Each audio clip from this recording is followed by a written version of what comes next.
I don't have all day to train like the pros in this video, but with Join Cycling, I'm as fit as I've ever been on the bike. Try it through the link down below. You get 30 days free, no credit card required. It adapts to you and you will progress. Paris-Nice, final stage, one of the best stages of the year, stage 8. From Nice to Nice. It begins with an uphill flat valley road this year, and then they do the Col de la Porte, which is 7k 7%, before the Côte de Pays, which is 7k 6.8%, with steeper sections. Col d'Air 1600 meters 9%, bony sprint at the end of that for 6.42 seconds, and the hardest climb is 3.8k's 9%, the Col de Quatre Chemins, before a short descent into Nice. Jorgenson was leading GC 30 seconds ahead of Lipovic, 120 ahead of Arensman. The rest of the top 10 pretty tight. Could Lipovic or INEOS put Matteo Jorgenson under pressure or potentially isolate him like on the podium? He had no mates on the podium. Better weather in Nice today, though, and Mads Pedersen, the man who's been on a mission all week, was on a mission once again. The break didn't form. It just didn't go. And then INEOS took control on the 7K Col de la Porte, and you actually see Mads Pedersen over the top of this use the descent to go clear ahead of a tired Josh Tarling, who's just presumably been pacing the whole climb. This is when coverage started, and we see when it pans back to the peloton, or what's left of it, one yellow jersey. The right one, but only one. Matteo Jorgenson, fifth wheel with the INEOS train, 4 riders ahead of him. No Visma Lease bike teammates with him from this point onwards. 64k's alone. Zangler was trying to come back with the group Martinez behind. But Jorgenson, if he has a mechanical crash issue, needs some food, it's going to be difficult for him. So he needed a little bit of luck from that point. But INEOS, they've got 3rd on GC as well as Sheffield on 254. Vos is on 8th on GC or so. McNulty abandoned the race earlier in break formation. So they actually controlled this phase. On the Côte de Pays, they were in control, which was a benefit to Jorgenson. Vlasov and O'Connor tried to anticipate, but they just rode tempo behind. It was when Tahada jumped to was one spot ahead, or maybe behind Vos on GC.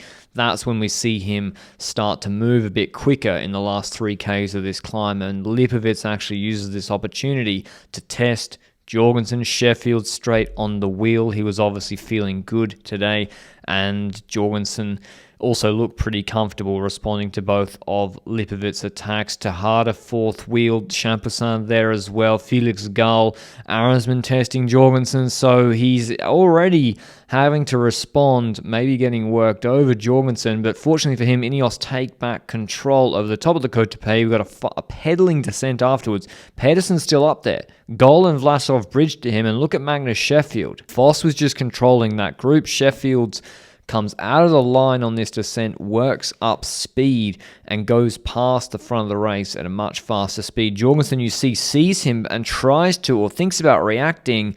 Maybe he thought Vos was going to go to the wheel, and then Sheffield's gone.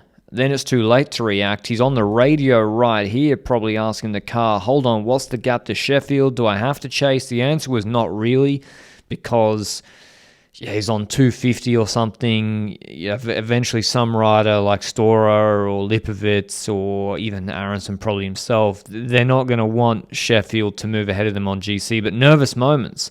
He's got no teammates, 28k's to go, and Almeida, who's in 5th, starts to jump. Lipovic plays it cool. He's got Vlasov up the road, so he doesn't need to do anything, and everyone's looking at Jorgenson, but fortunately again, Vos closes Almeida down, and very quickly Sheffield's got the best part of 50 seconds going into the Col d'Air. Alaphilippe, though, predictably, Storer was ahead of Sheffield on GC, so he puts Alaphilippe to pace. 43 seconds the gap, and he gets across to that Pedersen-Vlasov goal group. And Jorgenson, the best form of defense is offense. If you're going to be isolated, better to be isolated in a small group. The best way to be isolated is on your own, actually, in the front of the race. That's what I always thought. And he seems to think so too. Jumps here. Lipovic was out of position, doesn't respond. Sobrero's the Bora rider, who's on the radio very quickly being like, I'm about to be dropped. You need to respond to this. You need to respond to this. And he and Storer lose the wheel of Jorgenson. A good climb for him. We saw him in a 5-minute effort on the steep wall at the end of stage 5.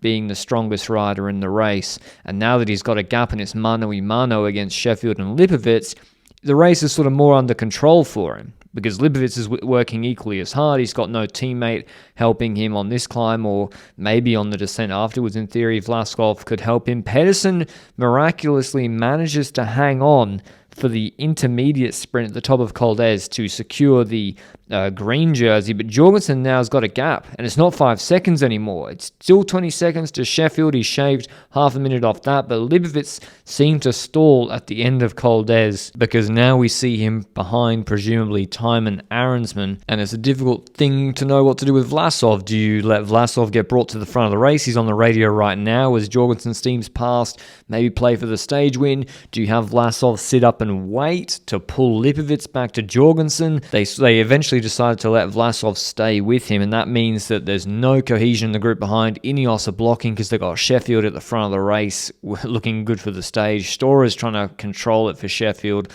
Lipovic has been dropped, and he's got no one to pull, and he needs to defend second from Arensman as well, and Jorgenson's gone. He's flying. He takes a minute on the descent, just about, nearly drops Felix Gall. We get to the final climb. Pedersen helped Sheffield a bit on the descent at the start of it, and we now thought, okay, stage win. Jorgenson for GC looks pretty locked, but Magnus Sheffield has a second gear, goes hard when it gets steep on the Col de Quatre Chemins, and the young American who's never won a World Tour race before was riding away with it, extending the gap to Gall, and Gall actually dropping Jorgenson for a moment when it got steep on the 15% section on the climb, but Sheffield wasn't being brought back. It's a pedaling descent. Afterwards, Jorgenson was only holding the gap stable at best. Behind, Vlasov starts to work for Lipovic with Clément Champoussin riding to one of his best World Tour GC results ever, and Jorgenson drops Felix Gall on the descent again. Is he able in the technical section to bring back Sheffield? It looked like he was bringing back time, a few seconds every kilometre, and Sheffield then misshifts, nearly drops his chain, but as they get onto the flatter section on the Nice Promenade, it's all wrapped up. Jorgenson has to park it in the final kilometre, and Sheffield takes the biggest win of his career, the first in about 3 seasons. Huge dub for the young American on INEOS, and Jorgenson takes his second consecutive Paris-Nice overall title. The 25-year-old looking good this season and looking good once again ahead of the classics coming up. Sheffield wins the stage, 29 seconds ahead of Jorgenson. Gall third, then Stora, Champoussin, Lipovic, Arensman, Vlasov, Van Wilder, Parry, Pantra. In terms of GC, Jorgenson takes it out. It was a horrible week of racing with technicals, parkour, crashes, cold, wet conditions. It really was difficult to make the finish, but Jorgenson showed he was the best at the end. Hope you enjoyed these videos. We've got a limited week of racing next week coming up, but I'll see you with, I guess, maybe a Peacock Andalusia recap if I find the time. Till then, ciao.